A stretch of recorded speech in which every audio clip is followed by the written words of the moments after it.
Hello friends, તો આજે આપણે બનાવીશું ઢોસા, ઝીની ઢોસા. તો ઝીની ઢોસા બનાવવા માટે પહેલાં તેનું બેટર રેડી કરવું પડશે. તો બેટર રેડી કરવા માટે મેં અહીં એક વાડકી સેટ કરી લીધી છે. તે પ્રમાણે અહીં 3 વાડકી ચોખા લેવા પડશે. અહીં મેં 3 વાડકી ચોખા લઈ લીધા છે. હવે એ જ વાડકીના માપ પ્રમાણે મેં અહીં 1 વાડકી અડદની દાળ લઈ લીધી છે. અડદની દાળને પણ એક વાસણમાં આપણે કાઢી દઈશું. હવે એ જ વાડકીના માપ પ્રમાણે અડધી વાડકી ચણાની દાળ લઈશું અને એને પણ એક વાસણમાં કાઢી લઈશું. હવે દાળ અને ચોખાને સારી રીતે ધોઈને 5 કલાક માટે પલાળી દઈશું. 5 કલાક થયા બાદ દાળ અને ચોખા ધોઈને રેડી થઈ ગયા છે. હવે એને બેટર બનાવીશું.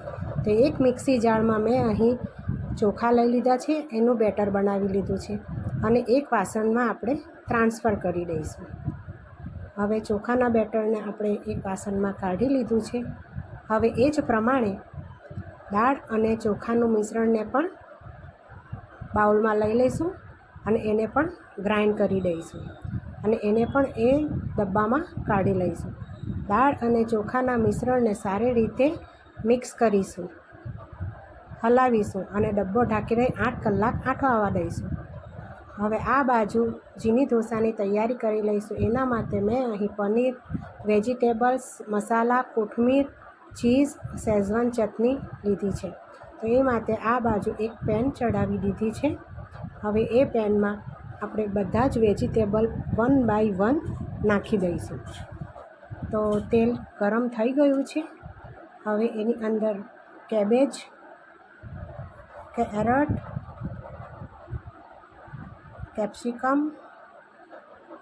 ઓનિયન, ટોમેટો, કેપ્સિકમ બધું જ વેજીટેબલ મિક્સ કરી પાણી બળે ત્યાં સુધી એને થવા દઈશું. હવે મસાલામાં અહીં મેં હળદર, લાલ મરચું, મરચાંની પેસ્ટ, લસણની પેસ્ટ અને શેઝવાન ચટણી, પનીર, સ્વાદ પ્રમાણે મીઠું,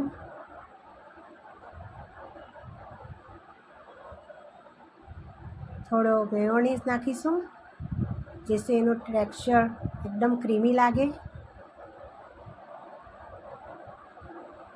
અને થોડો ટોમેટો કેચઅપ નાખી દઈશું. હવે આ બધું નાખીને બરાબર મિક્સ કરી દઈશું.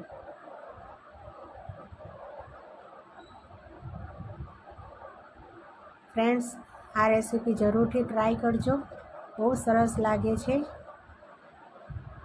એમ જનરલી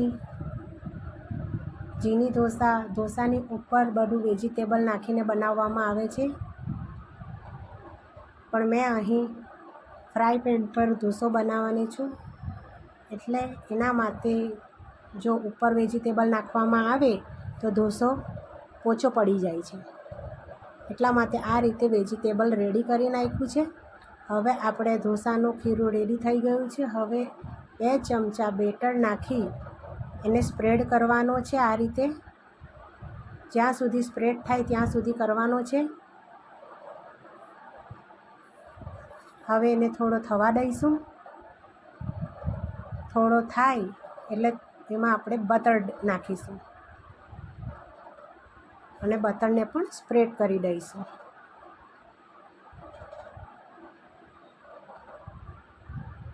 બટર સરસ રીતે સ્પ્રેડ થઈ જાય અને ઢોસો થોડો ક્રિસ્પી થાય ત્યાં સુધી એને થવા દઈશું.